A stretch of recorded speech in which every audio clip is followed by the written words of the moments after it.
Good morning to all of you. My name is Wendy A. Regala from BPE 1A. For today, we will tackle classical conditioning. Next slide, please. So, what is classical conditioning? Classical conditioning is a type of learning that happens unconsciously when you learn through classical conditioning. An automatic condition response is paired with a specific stimulus, there creates a behavior. Classical conditioning is a sort of discovering that happens unwittingly. At the point when you learn through a old style molding, a programmed, adopted, in combined with, with a particular upgrade, this make a conduct. Ito ay pag-aaral na lumilikha ng isang pag-uugali. Next slide, please. So, let's talk about the father of classical conditioning. Ivan Pavlov. Classical conditioning. Ivan Pavlov, in an experiment on canine digestion, he found that over time dogs were salivating not only when their food was presented to them, but when people who fed them arrived. The father of classical conditioning is Ivan Pavlov. His full name is Ivan Petrovich Pavlov. He was born on September 26, 1849 at Ryazan, Russia and died on February 27, 1936. He discovered classical conditioning, a type of learning in which an organism learns through connect a associate stimuli. He discovered it in 1902. Nadiskubre niya na ang aso ay naglalaway hindi lamang kapag nakakakita ng pagkain, gayon din kapag nandyan ang nagpapakain sa kanya. Next slide, please. Classical conditioning process. First is unconditioned stimulus. Ito ay ang bagay na nagpapalitaw ng isang automatic response unconditioned. Ito ay nagpapalitaw ng isang automatic response. Next is unconditioned response. Ito ay natural na nangyayari kapag nakakaranas ng unconditioned stimulus tulad ng paglalaway mula sa pagkain. Next is conditioned stimuli. Conditioned stimulus, ito ay itinuturing na pampasigla. Kapag ito ay pinapakita ng paulit-ulit, halimbawa pagkain, nagsisimula itong pukawin ang same response.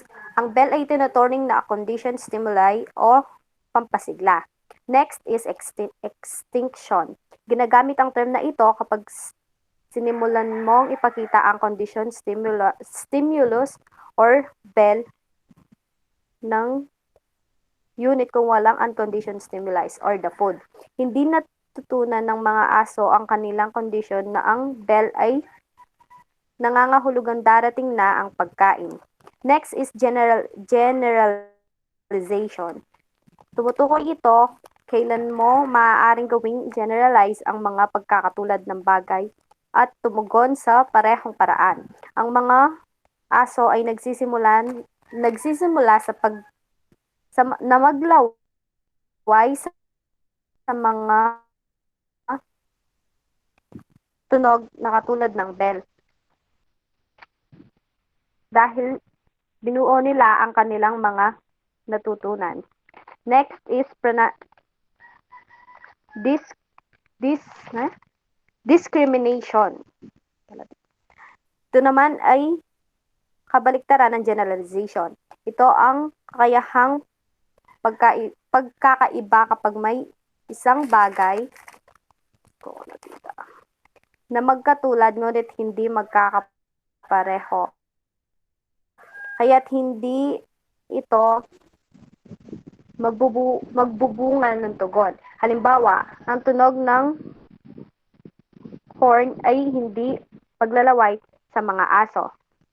Next slide, please. These dogs learn to associate the bell ringing with food, causing their mouths to salivate whether the bell rang, not just when they encounter the food. Natutunan ng mga asong ito na may ugnay ang pag-ring ng bell sa kanilang pagkain na naging sanhi ng kanilang paglalaway ng kanilang bibig. Tuwing tumutunog ang bell, hindi lamang kapag nakakakita sila ng pagkain. For example, sa mga tao na mahilig sa ice cream, kapag narinig nila yung bell ay lumalabas pa sila para makabili ng ice cream. Next slide. Conditioning is beneficial in an evolutionary sense because it helps us create expectation to prepare for future events. For instance, getting ill from a certain food helps in associate that food with sickness. In turn, that helps prevent us from getting sick in the future. Ang conditioning ay kapaki-pakinabang dahil tinutulungan tayong maging handa sa hinaharap. Halimbawa, yun nga, kaugnay nito, makakatulong din ito na pigilan tayo na magkasakit sa hinaharap. Next slide. Next slide, please.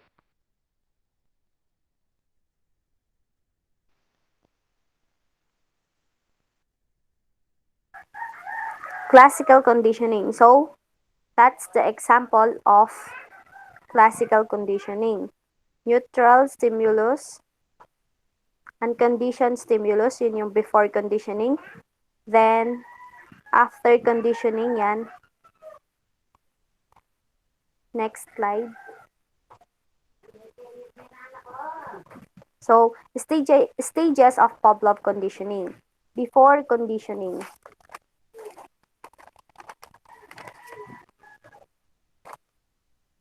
So, before conditioning is when the union unconditioned stimuli and the unconditioned response come into play. This is the natural response that was not taught. Halimbawa, ang pagkain ay gumagawa ng paglalaway o ang isang virus sa tiyan ay nagdudulot ng pagduduwal. Sa puntong ito, ang conditioned stimulus ay tinatawag na ring neutral stimulus sapagkat kasalukuyan itong walang epekto.